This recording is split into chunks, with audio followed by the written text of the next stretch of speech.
last week I found a very important AI update through a meme. Can you imagine? And not from like any of the the good news channels like Evolving AI on Instagram or LinkedIn or HackerRank or TechCrunch or whatever, right? I found it through a meme, and I have like 15, 20 tabs open at any given point in time.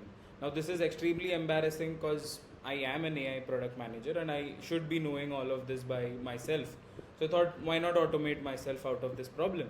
So I built a AI newsletter and InShots of sorts, which basically gives not only the latest AI news but also tells me why it matters to me. It references my why through my Claude memory and all the other context that I've given, as well as it gives me a content angle. It knows what I do on YouTube, what over here it raises 3 billion. Anthropic says Claude Code subscribers will need to pay extra for OpenClaw usage. This is extremely relevant. I keep building daily something or the other, and it can also act like a content angle, right? I think I can present like an hot take.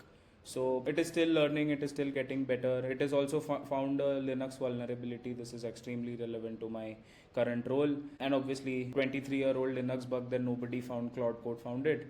And then there is also a notable section which is like priority 7 or 8 out of 10, which talks about the Gemma 4 model. Since I don't use these open source models a lot, I'm more into the Claude ecosystem kind of a builder. This is like a little bit low, and it also gives this YouTube tag as to this content is more relevant to YouTube rather than LinkedIn. And then finally it also has a section which says that okay, this is like decently good, not the best out there, and this is like a newspaper which has like a lot of sources, but at some point wherein I just need like a little bit of insights, just a quick insight. There is this Telegram bot that I built that extracts details from my original newsletter and just gives me a quick update. So if you see how quick it is, I pasted this at #quick. Let's paste it right away. I pasted it at 11:20. And if you go up, if you see, it gives a quick AI updates digest with a clickable link as well.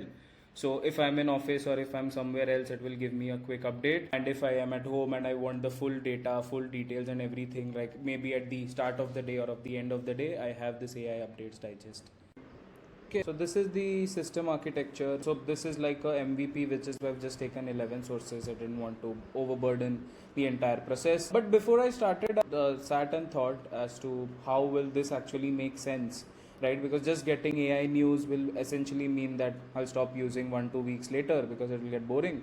And at the same time, it should also be relevant because otherwise there's no point. So what I did was I put up a little bit of relevance rules as to what matters to me, which is Claude, agentic AI, how is it solving age-old problems, something related to my work, papers around the things that I like. I also added a content angle to it as to how can this be relevant to the content that I post across LinkedIn, majorly LinkedIn, YouTube I've just started. So that is the step number 1, what matters to me and what rules will I be putting. So over here, Claude's brilliant memory system, the auto dream, the memory works best. The context file does not just contain my entire context. I've also provided it context from the projects that I have. So quick note, the memory that gets stored, the projects, if your chats are in your projects, those memories are separate. So you have to also give that. Another way to get in memory is like you can import all of your previous chats from other LLM and bring it onto Claude, and that gets updated. It's a one-time activity, but it's a brilliant activity to make sure whatever you're getting is relevant. Right. The second step is obviously scraping. I've given API keys across Reddit and Claude API, OpenAI API and all, and it just scrapes.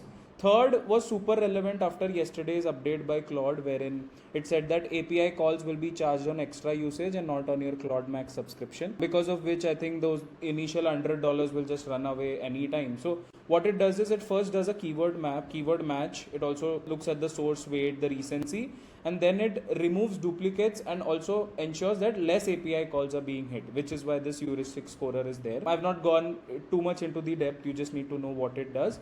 Fourth is obviously the Claude API, which basically goes, scrapes, searches and everything, and then it gets those things back to you on either on your digest or on your Telegram, and then finally it either delivers it on your Telegram or on an HTML report. I've also done a cron job, which is around 245. So I am also a swing trader. So if some news is relevant from a trading perspective, and if it comes around 2:45, 3 p.m., I can make like quick, buy today, sell tomorrow type of calls for trading. And then it also stores a little bit in SQL, wherein it should not repeat the news that has already come before, right? So it's like a small SQLite DB. So now for the live moment of truth, I'll first hit this so that it runs while I'm explaining. I have one bot which keeps running 24/7 in the background. I'll give these commands to you in the description or somewhere. There's just one command and then this command just shows whether it's running or not. Then I have three commands for Telegram. One is /digest, which gives me the full picture. Then there is /quick, which gives me a quick update, right, when I want it like in 5-10 minutes. And then there is a stats, which gives a summary of what is generated, what's not generated. And now if you see, I pasted this at /digest at 11:44 a.m. Since it was running 24/7, it gave me what, 5 breaking, 33 notable and 11 on radar literally in a minute. So once the architecture is set and what I want to do, I just go on to Claude Code, the plan mode. I think it's brilliant. You have to put up your path where you want all of this to be done. I don't recommend giving full access to the computer, which is why giving the path is best. This is literally the first prompt. I use a combination of whisper flow or the voice mode over here, which is why it looks very unformatted. Once that is done, Claude Code builds, it shows what it is doing. I've added the Claude key and all the other keys. It keeps on going. Then for the first draft, I ask it to run it for today. It's still in plan mode. Once everything is done, first it shows it to me here. I see if it's right, if it's not right, etc. The preview. I would say I'm a decent engineer, probably 3 or 4 out of 10. So I ask the code files just to see what's being done. Is it, doing anything shady or something? Probably something which I'll do now. I'll probably work on some agent which does the code review as well. Okay, so you remember I was saying I want to give memory so that it fetches better news. So this is literally me pasting it manually. I think I am of the opinion that if it's a one-time task, you should do it. Context is super important for AI models. Won't go into the depth, you can read. So now if you see, it found it incredibly rich context. It has like 500, 600 lines of just context about me. It goes on, it goes on, it goes on. Now I explain improvements to the AI project, right? So there was duplications, there was the why this matters to you was not coming completely. So it's a back and forth process. And then finally at the end, then I also said that I wanted to add like a Telegram bot integration, then 4 more improvements and stuff like that. And then when you look at the final, and one last update on reducing the API calls post Claude's recent update, I also added that collection heuristic scoring, which specifically mentions that it will cut API calls from 150 to about 40.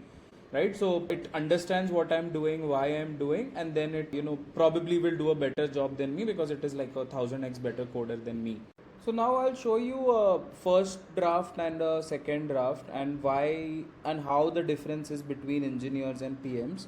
So the first draft, it had like 151 items from 10 sources and it was very generic stuff out there, right? But then if you look at the current draft, it has just 55 items from 7 sources. Obviously a lot of this got the duplicates were removed. It is like run multiple times just for this particular video, so the numbers are less. But then this is better, right? It shows a better title. It shows why this matters, why the content angle. So just to give you a context of how PMs and engineers would look at this. So what I did first was build a scrappy version to see if it works, right? But this had like n number of API calls, which probably engineers would just kill me for. Both right in their own ways, but then for a PM, the proof of work matters, and then for like an engineering team or something, they would obviously wanted to optimize right from number one, right? So that is the main difference between how a PM product manager looks at things and how an engineer looks at things. Right now, it doesn't mean that engineers are better because I had to go down the optimization path. It just means that I'm probably at the mercy of Claude at this point, so I have to do this. Also, this is like a very crude example of how the difference is between product managers and engineers. It is not this black and white most of the times. It's a very gray. Alright, so this is the video. What I want you to take away from this is that understand your own definition of what you want. See how thinking happens, how you can use it in your... I think that's the whole goal of this channel. But then if you're an aspiring PM or if you're a PM looking to get into AI roles and all, it is make like a quick proof of concept, which is your personal problem, or let's say if it's something at your work, and then just go and ship it. Right now I don't give out textual PRDs or textual FRDs or something. I just make a PRD and I explain it on screen, and then I also give like a quick visual prototype, and that explains and drives home the point so much better. So that's the video. Let me know in the comments if you liked it and if you'd want me to build something which is a pain point for you. And please like, share, subscribe. It's just been a week and I'd love your support to grow.